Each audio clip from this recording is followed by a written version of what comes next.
Hello and welcome to ViewZone News. I'm your host Rafae Iqbal, and in today's show we'll be deliberating on a very important topic, and we'll be discussing upon the economic and diplomatic developments that we have seen in the previous days, and of course we'll also be seeing them in the days to come. I'm talking about the high-level Saudi delegation's visit to Pakistan. And of course, in that regard, we know that the Saudi foreign minister was leading this delegation on their visit to Pakistan and was warmly welcomed at the Noor Khan Air Base by the Pakistani foreign minister Ishaq Dar. And of course, if we talk about the agenda of the delegation, why they arrived in Pakistan, they were to hold meetings with the foreign minister Ishaq Dar, his Pakistani counterpart, and of course, along with that, there were meetings to be held with the Prime Minister, the President, and the Chief of Army Staff as well.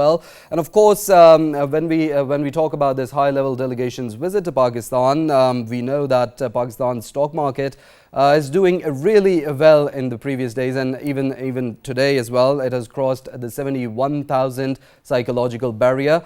Regards the visit of the delegation, if we talk about the backdrop of what resulted in this delegation coming to Pakistan, it was a result of the meeting between the Prime Minister Shehbaz Sharif and the Saudi Crown Prince and Prime Minister Mohammed bin Salman in Makkah, which was held in the last days of Ramadan. And of course, this visit of the delegation was in subsequence to that, and of course a $5 billion investment was also being heard regarding this delegation's visit. And the Foreign Minister of Saudi Arabia, Prince Faisal bin Farhan, he stated in a joint press stakeout along with the Pakistani Foreign Minister, first of all, they reiterated calls for a ceasefire in Gaza. They deplored the humanitarian crisis that has been created there by the Israeli occupation forces, and of course they called upon the international community to take cognizance of the atrocities being committed there. But the Prince Faisal bin Farhan, he also stated that they were impressed by the proactive attitude of the Pakistani leadership and of course the role that the SIFC is playing, and they said that it is very productive, and the meetings that they held with the Pakistani leadership were also very productive. And in that regard, we will talk about the different aspects, how it's going to affect the economic environment in Pakistan, how it's going to be affecting the investor confidence, and along with that we're also going to be focusing on the diplomatic relations and the furthering of the bilateral ties between both the countries. As we know, Pakistan and Saudi Arabia, time-tested brothers, they share fraternal bonds of cultural heritage and a religious affinity as well. And to talk about our topic, I've been joined in the studios. I'll introduce the guests that we have. Umar Khan Ali Sherzai, who is a former ambassador, who has joined us in the studios. Thank you for your time, sir. And I'd also like to introduce Dr. Nasir Iqbal, head of PIDE Macro Policy Lab, who's joined us in the studio as well. Thank you for your time as well. I'll start off our conversation from Mr. Umar. I'd like to ask you what do you think about the Saudi delegation's visit to Pakistan in these times when there are so much heightened tensions all around the world. What impact or what message does it give regarding the bilateral ties between Pakistan and Saudi Arabia, and of course the joint cooperation that we're seeing in the economic domain as well? Bismillah ar-Rahman ar-Rahim. I think it was a very timely visit. And I must pay my gratitude to the Prime Minister for this proactive initiative, and which resulted in the visit of this high-level delegation, and subsequently it will result in the huge investment like $5 billion. Not only that, but it will also open a gate for the other investors around the world. They will gain confidence about the vitality of Pakistan's economy, and the investors' confidence would once again prevail, and hopefully more and more investments would come as a result of this high-level visit. So I must congratulate the Prime Minister and the Foreign Minister for their wonderful job. I think Pakistan needed this kind of activity at a time that when the world opinion about the investment opportunities in Pakistan was going down. So, with this visit, the investors' confidence will again be regained. Right. And I hope that the mistakes that we have committed in the past about investments from different countries would not be repeated this time, and it would lead to more employment generation and more economic activity. Right. You mentioned very good points in your argument and in your views. But I'd also like to ask you, what do you think about the role that the SIFC, the Special Investment Facilitation Council, has played in the visit of this delegation? I think their action was absolutely focused and very timely. Right. Which I wish should have been done quite earlier, but as they say, better late than never. Yeah. But this time it was, I think, wonderful. They were able to convince the Saudi delegation, right, for the investment opportunities in Pakistan, and they earmarked the projects where that the Saudis' investment would be more effective. So I think they did a wonderful job. Right. Of course, well, as the Saudi foreign minister also praised the SIFC for the role that it has played, I'd like to include Dr. Nasir in the conversation and ask you, what do you think about the role that the SIFC has played? As we know, it was very focused on some of the key sectors, such as IT, such as minerals, agriculture. But when we talk about Pakistan's economic landscape, we need out-of-the-box solutions, as we know that we are facing economic challenges at the moment, and we need to focus on sectors that bring us quick revenue generation. One of those sectors could be the information technology sector. Of course, Pakistan is very well versed in this sector, and we have a lot of IT exports already. But at the same time, we're an agriculture-based economy. But agriculture, it's a job of patience and takes time to bear fruit. What would you say about the whole situation and regarding Pakistan's interests in this as well? Yeah, I think when we see about the investment opportunity for us, there are very limited windows available to us. So in this context, it is like a light for us that the kingdom basically shows some sort of interest to make investment in a few areas, especially in minerals like the Ricodic they are interested, and also some other running project like the airports and the shipment industry as well. The another component that you may link with the progress of SIFC, that over the last 1 year, SIFC is putting a lot of effort in terms of corporatization of agriculture. And one of the key interests of the Saudi government and the kingdom is to make investment in the agriculture sector, because they feel that giving the limited water availability in their own country and the availability of the land and the production capacity in our country, they can leverage to some extent these type of activities in our country. Right. So basically that could be the win-win situation to some extent for them and for us as well, because they can produce, they can make investment in the agriculture sector, and as already SIFC make it clear that this is especially corporatization, and we will export these agriculture products. So that could be the one area where we can feel that there could be some sort of employment opportunities, some sort of like spillover effect in terms of the investment.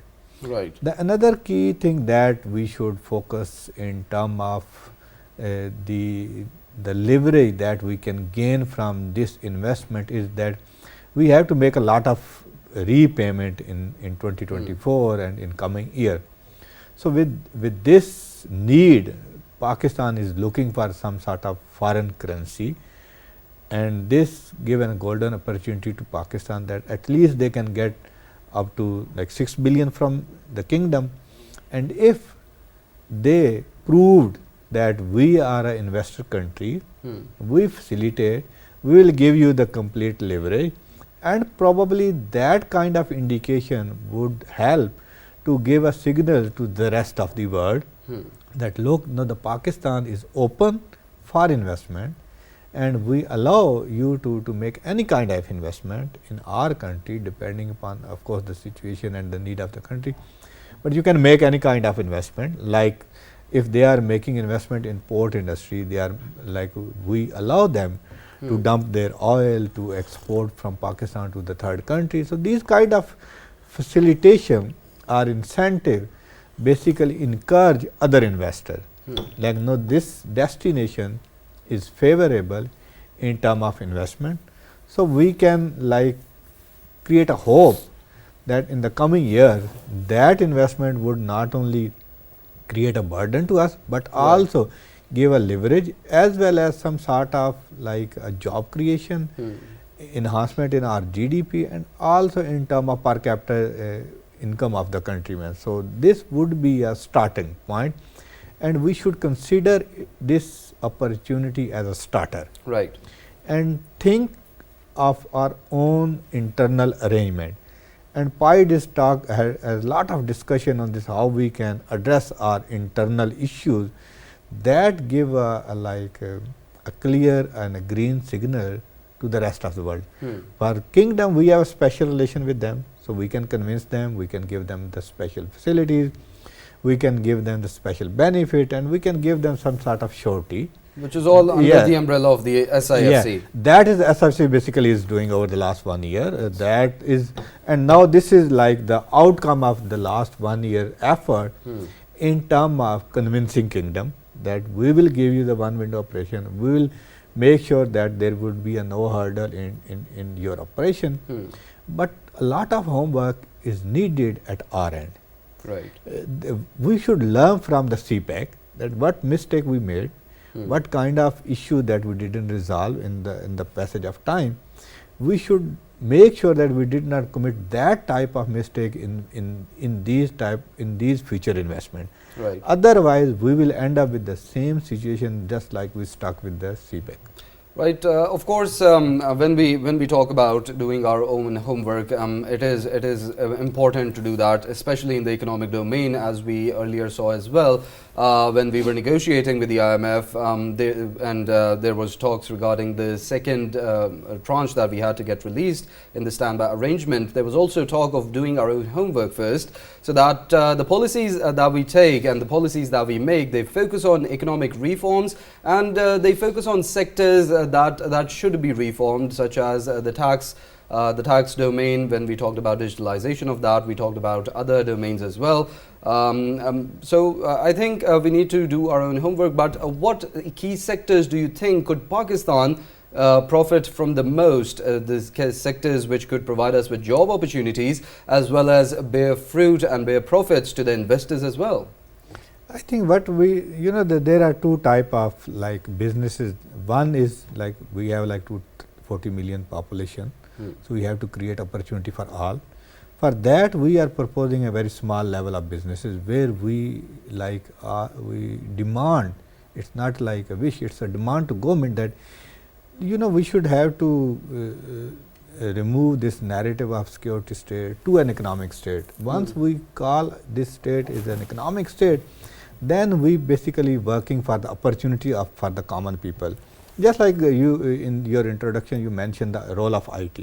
This could be the one area, but look at the restriction that we are imposing on the IT sector, especially on the various platform that we are banning on the name of the security. Of course, there are some issues, but we have to consider the alternative, because if we on the one hand we try to promote the freelancing, on the one hand we try to give our youth hope that they can be engaged in the IT sector, on the other hand we are imposing restriction. Look at the availability of the internet. Half of the country there is no internet. If there is no internet, then how you can imagine that the IT sector would flourish? In PIDE we ask that this internet is now not a luxury, it's a necessity. We should give to everyone. It's the right of everyone to have a direct access of high quality internet. So then they probably be able to make sure to engage with the rest of the world, and try to earn some decent earning. So we should opt for a more collaborated approach on a national level. More collaborated and more open approach. We should open ourselves. We should call this country as an open country rather than a very closed country, and try to think beyond the few closed narrative that we are promoting over the last 7 decades. So out of the box solutions that are needed, that are the need of the hour at the moment. I'd also like to include Mr. Umar in the conversation and ask you, how do you think this economic partnership and this economic cooperation with the kingdom that is going to benefit Pakistan and the kingdom as well, but considering the diplomatic and considering the bilateral ties between the two countries, what role do you think that is going to play for the furtherance of the fraternal relations between the two countries and the role it's going to play in the region? As we know that the kingdom it's a major economic power, and investments from the kingdom would obviously repose confidence of other countries as well. Well, first of all, I would like to say that the political relations between Saudi Arabia and Pakistan or rather much older than the creation of Pakistan. So, and those relations with the passage of time have gathered strength, and Alhamdulillah now we have entered into strategic cooperation with Saudi Arabia. And you remember that Saudi Arabia has always helped Pakistan in its times of difficulties. Yes. I remember very well when we conducted the atomic blasts. I was the deputy ambassador in Riyadh, and we called on at that time Abdullah, King Abdullah was the crown prince, and he told us that first of all I congratulate the government and the people of Pakistan for this job, and secondly he said, you don't worry, we will take care of all of your problems. And they fulfilled their promise. Definitely. And despite all those sanctions, Pakistan didn't suffer. So Saudi Arabia has always been a very, very strong help to Pakistan, not only in political domain, but also in economic domains. Right. And I think this strategic cooperation is getting strength from day to day. And with this visit, these relations would get further strengthened, and I am sure that this Special Investment Council, which has identified the different projects, would certainly create job opportunities for the people. Right. Of course, you cannot provide jobs to all the unemployed people in Pakistan in one go. Right, sir. It takes time. You have to create confidence building measures, and then show on the ground that if anybody invests in Pakistan, he would get benefited. Confidence building measures, Mr. Umar, we'll have to stop you at that, because we've also been joined by Tahir Mahmood Ashrafi, Maulana Tahir Mahmood Ashrafi, thank you for your time, who is the chairman of the Pakistan Ulema Council. As we know that the foreign delegation that visited Pakistan, a high-level delegation from Saudi Arabia, which was led by Foreign Minister Prince Faisal bin Farhan, and of course they talked about how they were impressed by the proactive approach of the Pakistani leadership, and they also commended the role that the SIFC has played in furthering the economic cooperation between the two countries. And with economic cooperation, we also know it will strengthen the bilateral ties between Pakistan and Saudi Arabia. What's your take on the furtherance of these fraternal relations that Pakistan has with the kingdom and the strengthening of these fraternal ties further?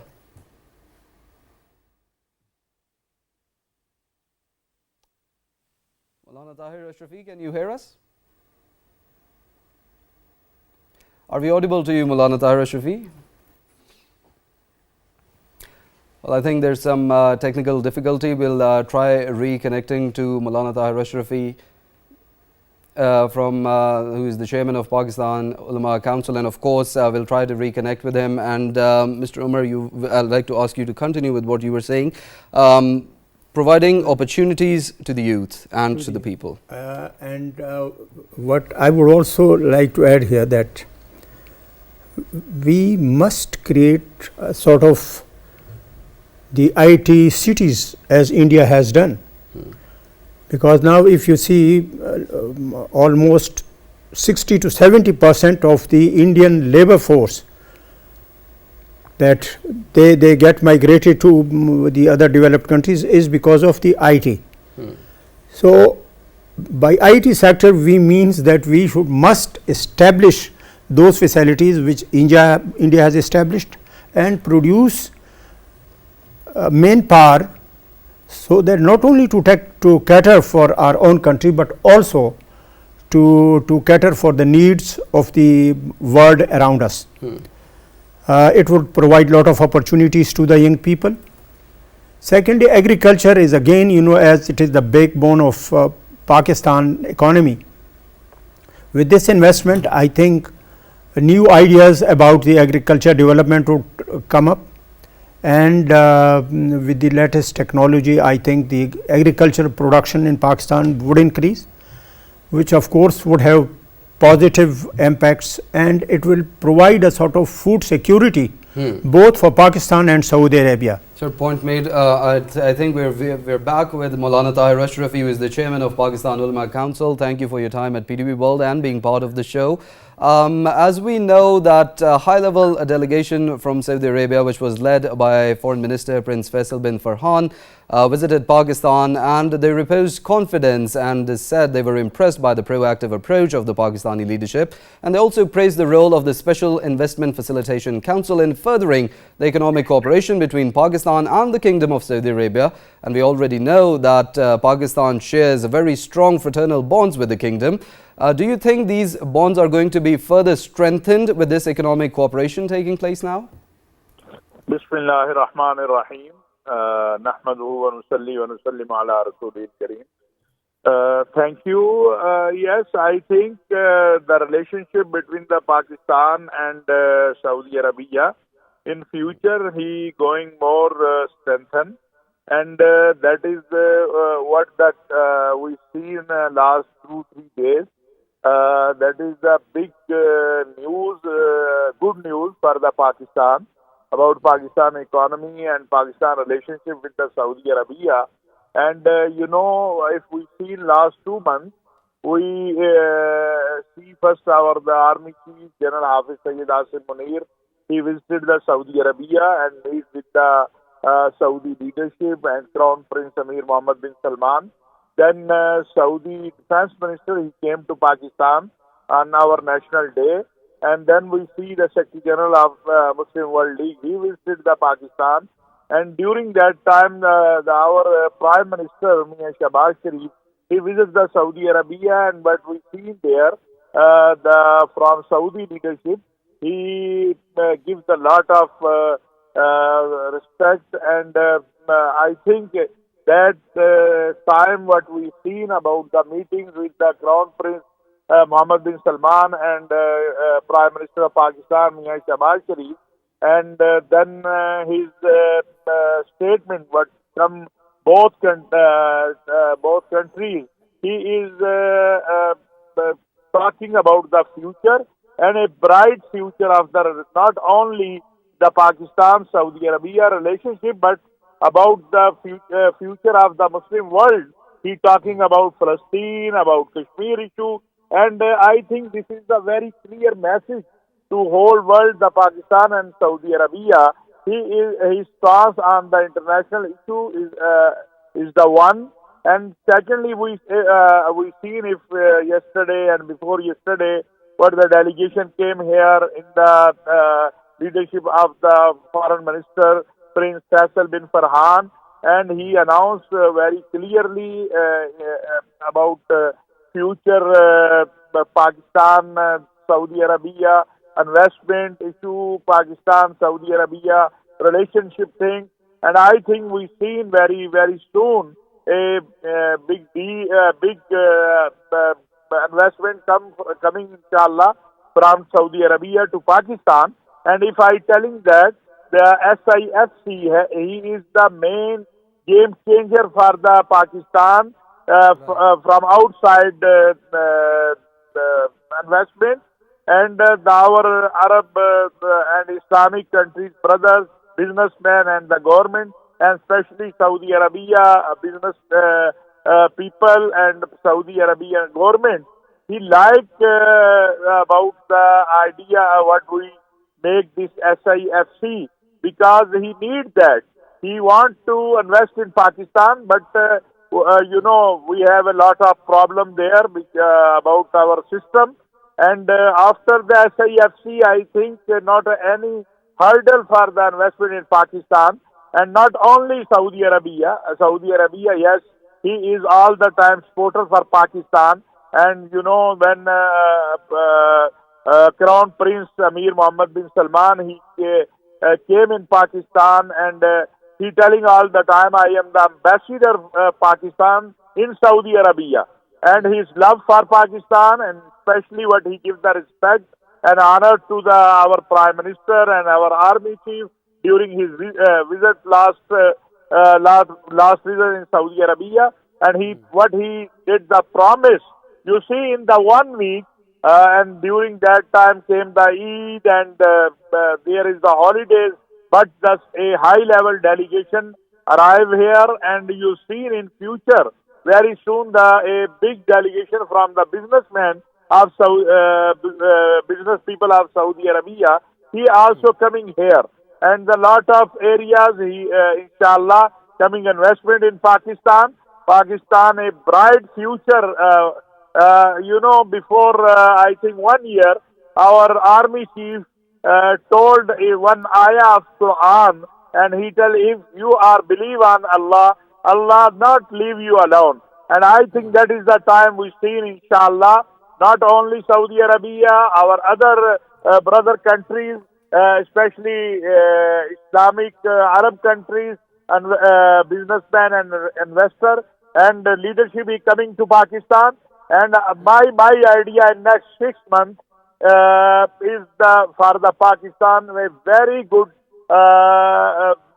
sign to outside people. He coming here, and a lot of, I think, our brother countries leadership, he want to come in Pakistan, inshallah, during that time. And that is, I think, the beginning, but we are going toward a bright future of Pakistan. And I think that is the, in my word, I telling the congratulations for the nation, for our army chief, for our prime minister, our ministers, SIFC, what he doing. Inshallah, we are stand about our economy. We resolve our economy issues. We resolve our economy problem. And Pakistan going from aid to trade. That is the important. First we are going with telling we want aid, but no, our leadership telling no, we don't want aid, we want trade, we want investment. And we have a lot of resource, you see, about mineral, about the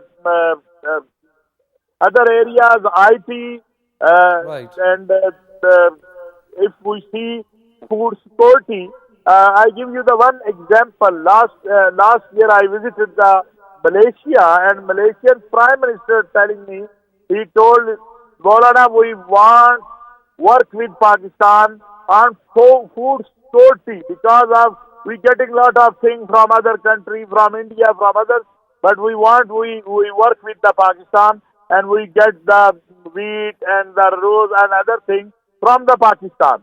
And I think the Pakistan have a very resourceful country. If we go on the right way, inshallah, Allah help us, and our brothers Islamic countries also with us. And that is, I think, good news for the Pakistan and Pakistani people. Right. Thank you, Maulana Tahir Ashrafi, for your views. Of course, all praise to you, as well as you are paying a positive image of Pakistan and acting as an ambassador to attract investment in the country. But of course, all praise for you as well, and thank you for your time and sharing your views. Coming back to the studio, I'd like to ask Dr. Nasir Iqbal first. What role do you think, because we've talked about the SIFC, we've talked about all the diplomatic endeavors and efforts as well. What role do you think this economic partnership is going to play for the diplomatic realm of Pakistan in the region specifically? And of course, if we talk about how the situation They also condemned the Israeli aggression in Gaza. And when we talk about this partnership, it's not just an economic partnership or a diplomatic partnership. It proposes a confidence between two very strong Muslim countries in the Muslim Ummah. What's your take on how this is going to impact the future course of action, as we see heightened tensions in the world as well, and we see economic hardships faced by many countries of the globe? I think first of all we should consider ourselves, and this collaboration or partnership, we should give it a name as an economic partnership rather than labeling it with so many other labels, like it would be like for beneficial for the rest of the world, for anything else. Then we might be confused in terms of getting the benefit of this whole. Currently we should be very focused in terms of materializing this investment. Right. So our prime priority should be our homework, what kind of reforms are needed at our end to make sure that this time this investment would actually materialize. You know, every country is looking for their own benefit. So there is no free lunch in the world. So if they are making investment in Pakistan, they are looking for their returns. So in terms of economic return, in terms of, you can also name for others like return as well, but the prime is the economic return. Right. So how we can get maximum out of this investment, that could be a big question for us. So for that we should have to go for reforms. Right. All kind of reforms. It's not about the only SIFC. SIFC is meant to give a confidence to global investors that look, you come to us, we will facilitate you. But what about the other operators of the country where they actually investment will be made? For that we have to look into our regulatory structure, we have to look into our bureaucratic structure, we have to look into our skill set. So all these kind of ingredients that we need to ensure that they must be aligned with these type of investments. And Mr. Umar mentioned job creation. What's your take on that? Because it's part of the conversation as well. You know, when this CPEC was signed back in 2014, at that time I wrote an article. So if we really have to consider this CPEC as a game changer, we should have to rethink our skill set. One, we should have to create a connectivity between our rural area and the main hub. So look at the one motorway from Islamabad to Lahore. Right. You can find a lot of hoteling industry across this belt. But did you find any type of hoteling industry across the CPEC route? No, because we didn't make that type of plan. Employment opportunity for the local people comes through these type of sectors. We should invest on them in terms of giving the right skill to them. Not the skill that they not needed, but the right skill, how they become a good plumber, how they become a good like a cook, how they make like a soft skill in terms of servicing. So these kind of investment are needed, and we really think of all these type of ingredients. Until unless, let's take the one example of this agriculture sector. Agriculture would be a key. I say we should maximum pay focus to it, because it not only serves but modernizing it. Yeah, the corporatization of this agriculture sector, the modernization, and what we call at the PIDE and Dr. Nadeem also talk about that, the markets. We didn't allow even market in our agriculture sector. Where is seed market? Where is fertilizer market? Where is storage market? All these are operated by the government. Government is not meant to operate these type of economic activity. We procure wheat, and most of the time we wasted that wheat due to various reasons. Look at the example from Sindh, look at the example from Punjab. This will create a distortion in the market. Currently there is a crisis in the wheat market because there is a heavy intervention by the government. We allow few market to the private sector and they actually flourish. Look at the corn market, they actually develop because the private sector start investing in that market. That type of initiative are required. We have to abolish the culture of NOCs that discourage private investment, that discourage our local investor. on the one For which side, the SIFC was created essentially. No, that is only for the global investors. So that type of incentive should be created for the local investor as well. Okay. So they should be facilitated. The government is meant to create a facilitation. Government is not meant to do a business. We should have to take off government from the businesses and let the private sector to develop market, to make investment, to make innovation, to make R&D. So all these kind of activities really help us to create employment and to help us to make our export bigger. Focused Because approach. the only solution for us is to expand our export. Otherwise, this investment would be helpful for us for very short term. But what about the future of our generation? How we can secure that future? For that, we really have to think a very broad and very pragmatic. What are the obstacles? What kind of obstacle we are facing over the last 7 decades? I was just reading the first 5-year plan, and I find the same issue, like food security was one of the issue.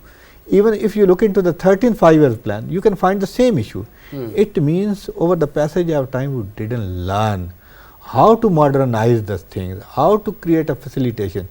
We can learn from the PIDE, we can learn from the steel mill. At the one time, they were ruling the world. But what happened? The political interference, the bureaucratic structure, and the NOC culture and the permission culture would demolish everything. So you're saying we need reforms domestically as well? Yeah, we need reform, and that could be the top priority. And maybe we are happy, PIDE is happy to facilitate, to apprise the government as well the the relevant person to what kind of reforms we are really looking for. We are aggressively working on the tax reform as well. We are aggressively working on the market energy market reforms, agriculture market reforms, even city development. So it comes back down to doing our own homework. Yeah, that's that when China signed with us the CPEC, they took like a 30 years to complete their own homework. Point made, yes. And we didn't even spend one day on it. Right, very articulate. I'd like to ask Mr. Umar, because you've been waiting very patiently to speak your mind as well, and I'd like to ask you as well, considering that you have expertise in international relations, you have expertise in foreign affairs, what role do you think this partnership, this further cooperation could play in regional connectivity? And considering that there's a war in Gaza, I'd not even call it a war, it's a genocide of the Palestinian population that Israel is committing. In these times, do you think a concerted effort by the Muslim Ummah gives a better response, and also playing a more effective role by some of the Muslim platforms such as the Muslim World League, the OIC, and other different similar platforms? Well, I would just like to mention that as you know, Pakistan as an atomic power, and mashallah Saudi Arabia as an economic power. Right. So the partnership of Pakistan and Saudi Arabia is a very strong partnership. Definitely. And this statement by the Saudi foreign minister as well as by our prime minister has sent a very strong signals to the international community around the world about the deteriorating situation in Gaza, and as you rightly said, the genocide being committed by the Israelis in Gaza. So I hope that with this kind of strong messages, and I hope it will be joined shortly by the other Gulf countries also, like UAE and Qatar and Oman, Kuwait. So it will be a very big voice in the international community, coupled with Pakistan. So it has really sent a very strong signal across the world for bringing a ceasefire in Gaza and stopping the genocide by the Israelis. Right. I would also like to mention that these are not the only sectors that I mentioned. Mining is one of the best sector for investment in Pakistan, and they have also considered mining as you know, Pakistan has lot of mineral resources, Recordec which is were a prime example. and they are untapped, and Of course, it will provide lot of job opportunities, because the mining work is not done by the computers. It is mostly done by the human hands. Yes. So we would require a lot of manpower. So it will provide quite enough opportunities, Right. for the Pakistani youth. The only thing that I would request the Prime Minister and the authorities in Pakistan We hope they're listening at the moment. to make sure that the concept of corruption is absolutely eliminated from the country. Right. As long as corruption exists, no progress can be achieved, and no country of the world would ever trust you. So we must make sure that there is zero Stern tolerance for the corruption, especially in the projects where the foreign investments, of course in all the projects, but especially the ones where foreign investment. That's a very, actually a very excellent point, and should be focused on more and more. But as we're running short on time and we'll have to wrap up as well, what would you say about the continuity of policies, such as we saw the SIF seat was initiated by the caretaker setup, but it was a project that focused on Pakistan's national interests. What would you say that further in the future, economic policies that are focused on Pakistan's own national interests should be continued irrespective of which government started them? Well, I think if you take the history of United States, whoever is the president, their policies continue. So we should follow the word. Our policies should not change. Whatever is in the interest of Pakistan, but unfortunately, during Imran Khan's regime, there was a setback for the CPEC projects. It suffered very badly during Imran Khan's time for no rhyme or reason. Yes. And ultimately the country suffered. So we should keep our political differences aside, but we should continue to cooperate on the economic front and think for the development of the country. Right. And as long as your country is economically strong, then you are politically strong. Now it is the word of economy. So if any country is strong economically, he is strong politically. That is the key to the success. Dr. Nasir, your views on that, and I would love if you would summarize it in a one-liner, because we're running short on time as well. Yeah, I think that's a good starter for us, and we should basically do a lot of homework to materialize this investment, and that should be the key priority. And secondly, we should create a concept of transparency in all these concepts. Currently, there is nothing on that side. Right, of course, with that, that's all the time we had for today. Unfortunately, we'll have to wrap it up, but in the studios, and of course, we were also joined on Skype by Maulana Tahir, Mahmood, Ashrafi. We talked about the Saudi high-level delegation's visit to Pakistan and the impacts it has for the country, the region and the world at large, of course, economically and diplomatically. As we're seeing, these are complex times going on in the world, and of course, with so much tensions, there's diplomatic partnerships, there's a strengthening of Pakistan with the Kingdom of Saudi Arabia, and of course there's also a huge economic development, and which has reposed investor confidence in the country. These are the steps, as we talked, our analysts also said, that these are the moments that should be materialized to the maximum, as Pakistan is a land of opportunities at the moment, and everyone from around the world can come in and benefit from these opportunities, and should do so as well. And the Pakistani side should also focus on how it can reap the maximum fruit from these projects. I'd like to thank our guests for joining us. Umar Khan Ali Sherzai, former ambassador, thank you for joining us in the studios. I'd also like to thank Dr. Nasir Iqbal, head of PIDE Macro Policy Lab. Thank you for joining us in the studios and for both of your time. And we were also joined by Maulana Tahir Mahmood Ashrafi, who is the chairman of Pakistan Ulema Council, who joined us on Skype and through phone link. Thank you all for your time. With that, we'll conclude today's show. See you same time tomorrow. Till then, take care.